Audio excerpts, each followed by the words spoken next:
Hey, good morning. Yes, it is. It is Saturday, October 12th. So, what are we going to be talking about today? I thought today we'd talk about, becoming a better person. And why is that such a topic, a good topic? It's because I think a lot of times we get lost in the hectic rushing and everything else in our lives, and we forget what we really want and need is to become a better husband, a better wife, a better father. There's so many things that we can become better at, right? So stay tuned.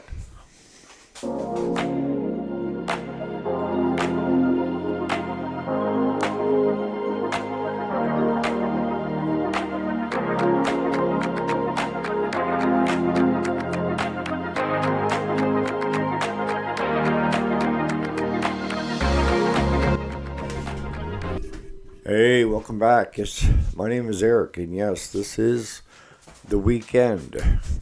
We do have a Monday through Friday show available on podcast the weekday, and on the weekends I kind of go off the rail.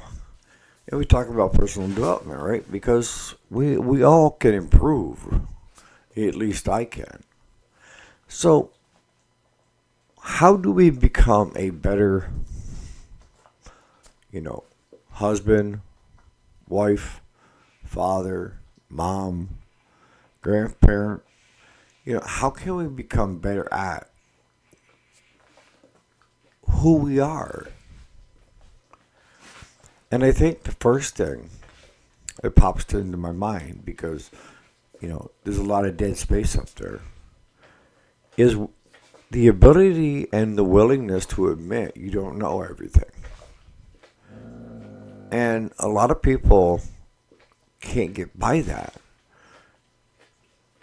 They're not saying that they know everything, right? But they're not willing to admit that they don't know everything. And when you admit that you don't know everything, that shows like a little bit of ignorance, right?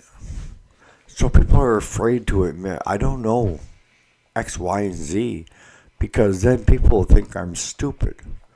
Where in fact, being someone that is not afraid to say, I don't know, or I have no clue, is actually an attribute, a good quality. Because who wants to be around somebody that knows everything, right? Or I should say, thinks they know everything, or they know they don't know everything, but they're just bullshitting their way through. And in the end, you're not willing to listen to them as much as you would someone that says, I don't know everything, but this is what I found out, right? So I would say the first thing would be understanding and the willingness to say, I don't know everything. And for the things that I don't know, I'm going to find out if it's worthwhile, right? The next thing I would think would be don't lie. Or at least don't be in the same sense, right? You don't want to be truthful about everything and have it become hurtful, right? So there's a fine line there that you have to walk. And that is I want to be a honest, truthful person. I don't want to have to be put in a position of where I have to lie. And we all lie. Let's admit it. At times we all lie. And some things are worse than others, right? And one thing that I learned early on when I was young, my grandmother instilled it into my head, was a lot of times if you just own it versus lying about it, the reprimand is less. And it took me a while to understand that, because once you tell one lie, depending on how important it is. Then you got to come back and tell another lie because you forgot what the first lie was. So now you're compounding it, right? And next thing you know, it's like a snowball. And it keeps getting bigger and bigger and bigger. And I've known people that I felt were compulsive liars. You never knew exactly where they stood and how they were, But in the same sense, with you and I, if someone is telling a numerous lies and we know that they're lying, don't we have a tendency to discount everything they have to say and have said up to this point? There may be some truth in it, but they've embellished to either make themselves look better or somebody else worse. And I think that, when you start talking about gossip, see, gossip is a form of lying to me. Because by the time you tell it to the second, third, fourth, and fifth person down the line, you've embellished it. You've made it your own twist. And it may be Mary and Bill had a fight at the party. And by the time it gets down to the sixth or seventh, Mary and Bill have filed for divorce. When Mary and Bill have already made up, had passionate love, from the blow up, they've worked their way through it. But the lie continues that they both have filed for divorce and they're just finalizing it. To who knows, they're divorced. See, that's a form of lying too. And that was something I used to laugh because my grandmother was very stern, very, she was a Methodist, but she believed in God. And she said that you should never gossip. But I used to watch her when I was growing up. We had a party line where in our house, if the phone rang one ring, it was the neighbor. If it was two rings, it was the other neighbor. If it was three rings, it was us, and four rings for somebody else. And you had like 5 or 6 different people on that line, right? And you picked up based on how many rings came across. So if the phone rang, you had to wait and see if it was going to be 3 quick rings. If it was 3 quick rings, that was us.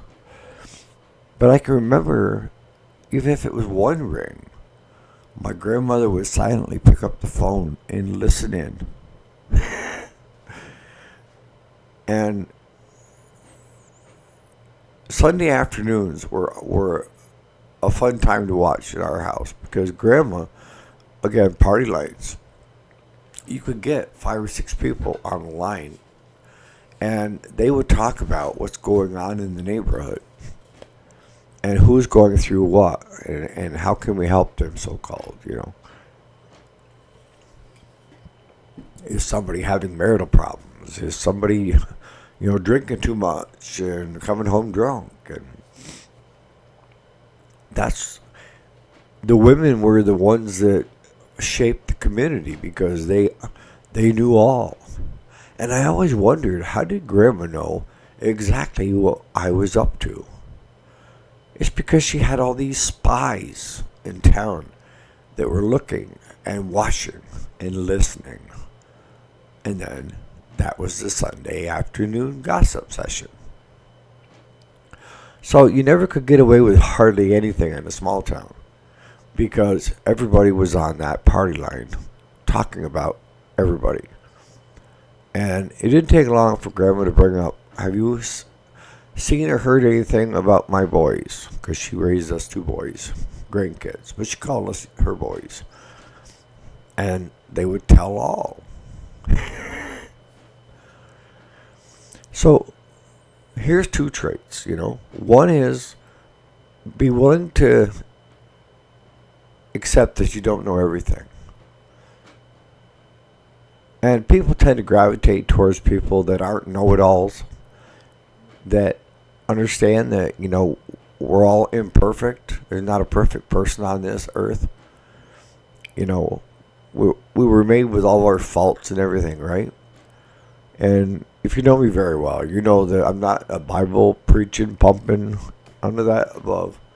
But I have a strong faith. And my faith carries me through the good times and the bad times, right? And a lot of times, if you read the Bible or if you if you go to church or anything, they always say, do not lie. That's like the 10th commandment or something. But it's also, you don't know everything. You're not a know-it-all. So, those are two good things. Understanding that you don't know everything and be willing to admit it. And two, don't lie unless it's hurtful. Now, what am I saying unless it's hurtful? I mean, we have our own take on things, right? And something that is very beautiful to us may be ugly to somebody else, and vice versa. And I know this is going to the extreme, but I wanted to kind of show and highlight when it's okay or you probably should. And that is, Joe Schmo and his wife just had a baby. So you go to the hospital to see the new baby, or they bring the baby around for everybody to see. And you're looking at the baby and it's got bulging eyes, puffed out lips, and a flat nose. And in your eyes, that's the ugliest baby you've ever seen. Now, that's when you might want to hold back being truthful. Because the last thing you want to do is say, that is the ugliest baby I have ever seen. Even though in your mind is truthful because you feel that way, because it's funny looking. Doesn't mean it's okay to do that. See, that's being hurtful. And that is, you didn't have a hurtful intent, but it still became hurtful to the mom and dad, right? You're calling their baby ugly. So, in those situations, you don't want to lie, but you don't want to be truthful with hurtful intent or have it become hurtful, right? And my grandfather, and a lot of these things that were instilled in me, my grandparents didn't come up with it. It's something that got passed down or they learned. And that is, if you haven't got something good to say, don't say anything at all. Take a pass. You don't have to lie about it. Just take a pass. Shake your head yes when somebody says it's a pretty baby. End of story. You're not putting yourself into a position where you're lying. And you're not having to be put in a position of being truthful and have it be hurtful, whether it was intended or not. Okay? So what would be the last thing to be a better person? A sense of being a good, if you're a man like I am, I think the two most important things and the two greatest accomplishments in my life to date are both of my kids. The birth of both of my kids are the best thing in my life that I ever did right. There's a lot of other things that I did right too, but those two right up there. And that is being a father and watching your kids grow up. And then watching your kids turn out great. They're not doing drugs. They're not drinking. They're great parents to your grandkids. They have a sense of community. They have friends. They're busy all the time. They're a little busybodies. I remember back when the kids were younger, we seem like, we were talking about being rushed yesterday. It's just like we flew by the seat of our pants from this to this to this. And that's because we wanted our kids to experience everything, right? And then let them decide what they liked and disliked.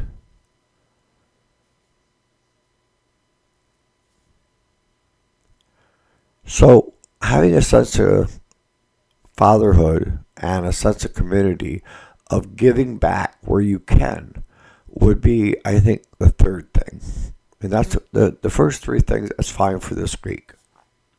And that's giving back to the community. That's giving back to, your kids, your wife or your husband, helping out your elderly parents or grandparents, checking on somebody in town that you're a neighbor that might be older or have issues, getting involved in socials that are going on, whether it be through the fire department, church, helping out prepare meals is a good sense of community. It's do what you can without putting yourself too thin.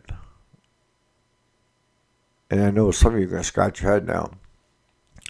You don't want to wear yourself too thin, because then you defeat the purpose, because you'll burn yourself out, right? So you have to, this is something that doesn't develop over a week, it takes time. And if you follow those rules of, one, admit that you don't know everything. 2, don't lie, and don't be truthful if it might be hurtful, whether intended or not. And then 3, be a good father, a good husband, a good grandfather. Become part of your community. Be willing to give back if you can. And each person will give what they can. It's not based on everybody should give the same share, right? It's give what you can without wearing yourself out. If you're working 12-hour days, 6 days a week, the giving back to the community is going to be a little harder, right? Because you only have one day off and you're tired the other 6 after you worked all day. And you want to have enough energy left to give to the kids, right? And the wife. So you don't have anything left. You're on empty. Your reserve is gone.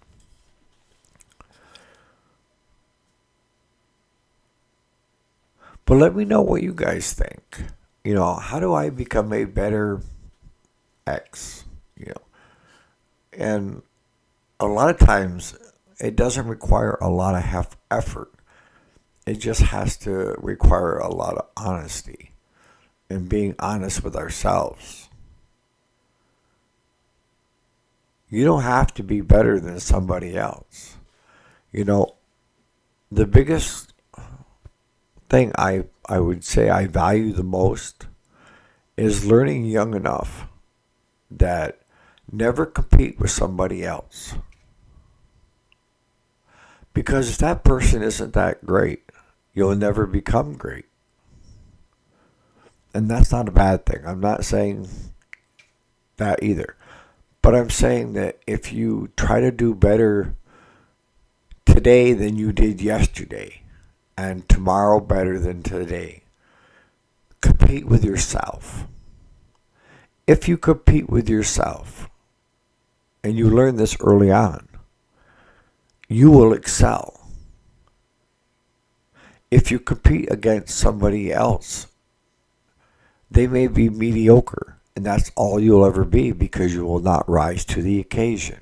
You may become better than they are, and they are mediocre, but you're just above mediocre. Where if you competed against yourself, you will become the best of you that you can, right? And that's a good trait, because people hate it when other people outdo them and make them look like crap, right? And it may not have been your intent to make them look like crap because you're just very, you know, you try to be good at everything and you can't, right? But how do people become great at instead of just good at? And you'll find that if they're honest with you, it's because they competed against themselves and they follow their dream, and that may be someone that learns the violin at a very early age, and they're practicing every day to become better at, to do something better, and they're open to how to become better, and they use what's there to grow, and they become part of a big orchestra in the end, where if they competed against just the ones in town, they might be, a weekend band or something. It's not a bad thing. But if you want to become great at things, you need to compete against yourself. And that way you aren't having hurtful feelings of people feeling like you're just trying to make them look bad, right? And that goes at work as well, in business. Compete against yourself. Never compete against somebody else. It never works out. And you will excel. So on that note, I'm going to close it up for a Saturday. You guys enjoy your Saturday, but I'd like to hear from you. If I were to ask you what would be 3 things that will make you what are those 3 things? On that note, you guys have a great Saturday, and we'll catch you here probably bright and early tomorrow morning for the Sunday sermon. All right, guys, enjoy your coffee.